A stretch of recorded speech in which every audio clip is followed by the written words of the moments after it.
Horas 52 minutos, muito obrigada por você estar conosco aqui nessa semana, começando mais uma semana de agosto, obrigada, viu? Nós discutimos no primeiro momento aqui do Manhã Total, nós tivemos uma entrevista com a doutora Tereza Cristina, falando justamente sobre o uso medicinal da cannabis, do canabidiol, para quais doenças serve.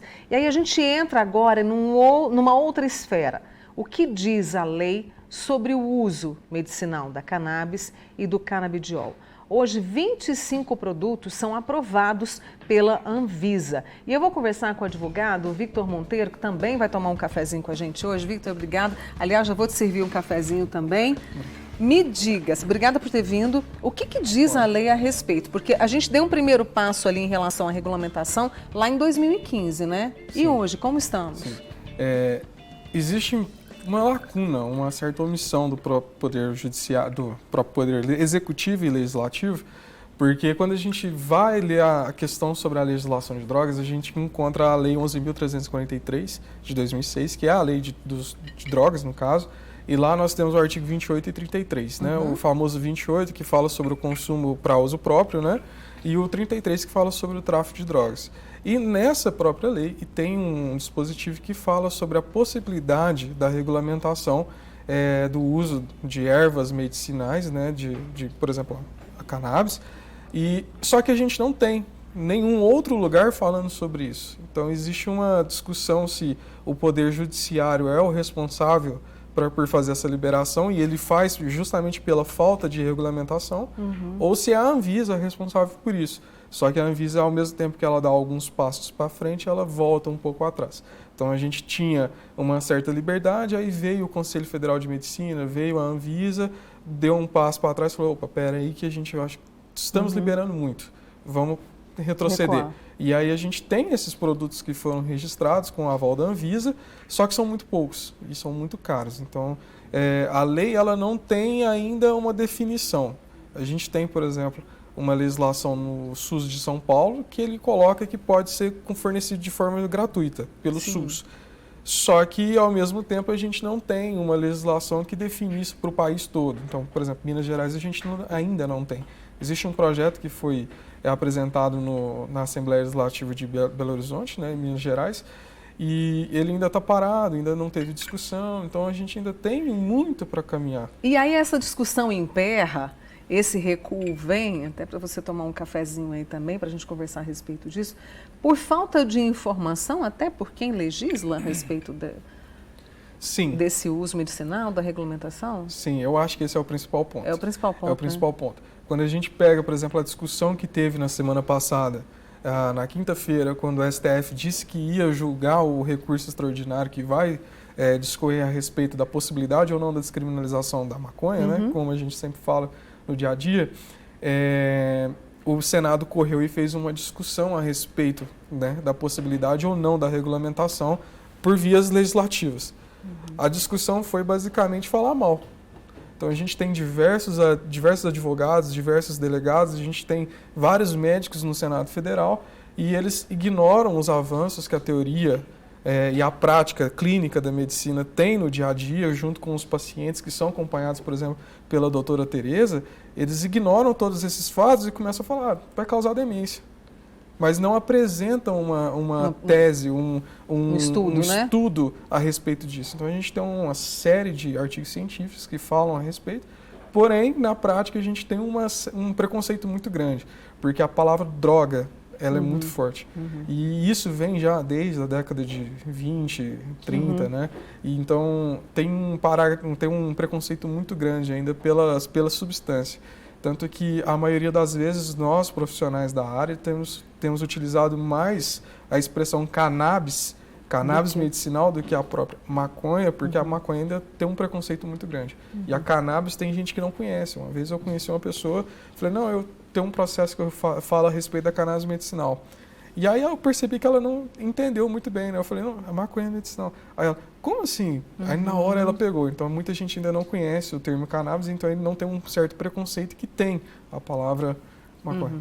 E aí, no caso, você está falando de artigos, né, de informação, a doutora Tereza está até ali pertinho, até quero ver a carinha dela. Nós temos evidências científicas, né, Ah lá, ela está confirmando para mim. Nós temos evidências científicas que essa é a informação necessária até para poder não empacar o tratamento de algumas pessoas que precisam, né? Exatamente. Aqui em Uberlândia, por exemplo, eu tenho um processo que o Poder Judiciário deu a liberdade, né? A gente chama de salvo-conduto. Esse salvo-conduto é quando você tem uma conduta que pode ser tipificada na lei como um crime, por exemplo, o cultivo, quando a gente coloca a conduta de cultivar a cannabis, né? E a gente pega a lei 11.343, lá no artigo 33, a gente tem o cultivo como um dos atos que podem ser criminalizados. Então, quando você cultiva a cannabis, mesmo para fins medicinais, você pode ser tido como um traficante. Então a gente faz um habeas corpus, esse habeas corpus é justamente para conseguir um salvo-conduto, para salvar a sua conduta de ser criminalizada, basicamente isso. E aí, quando a gente tem esse benefício para a saúde, então não existe o crime contra a saúde pública, justamente porque o objetivo da conduta de cultivar é obter a saúde. E aí a gente trabalha junto com os médicos, porque a gente precisa justamente de um médico fazendo um relatório mostrando a evolução, para depois a gente entrar com a nossa consultoria, né, entre aspas, o acompanhamento jurídico para salvaguardar a conduta da pessoa que tem interesse nisso. E quando você vai, né, quando o médico vai prescrever, tem que se ter esse laudo para compra? Sim. Para você conseguir a autorização de importação pela Anvisa, para comprar ele, por exemplo, por fora do país, tá. no caso, para utilizar, uso, né? isso, para utilizar, você precisa do médico. O médico precisa colocar lá na receita dele tal produto, tantas miligramas, isso e aquilo outro. E aí você pede para a Anvisa vai fazer um parecer a respeito daquilo e vai te autorizar ou não. Fazer a importação desse produto. E aí a gente entra na questão, eu estava lendo, que é muito caro, né? E em alguns estados, por exemplo, o estado de São Paulo já é fornecido de forma gratuita. Existe a lei, mas não conheço a prática. Entendi. Então eu não posso afirmar que mas a lei garante, existe. Né? A lei existe. Hoje, por exemplo, a pessoa que precisa, né? E são várias doenças, como a doutora Tereza trouxe para a gente. É muito alto o custo. Por exemplo, a gente tem aí pessoas que entram na justiça para poder conseguir esse medicamento, Vitor? Sim. Quando a gente pega, por exemplo, eu vou falar do que eu conheço de prática, claro, né, em relação principalmente ao processo que eu acompanho, né?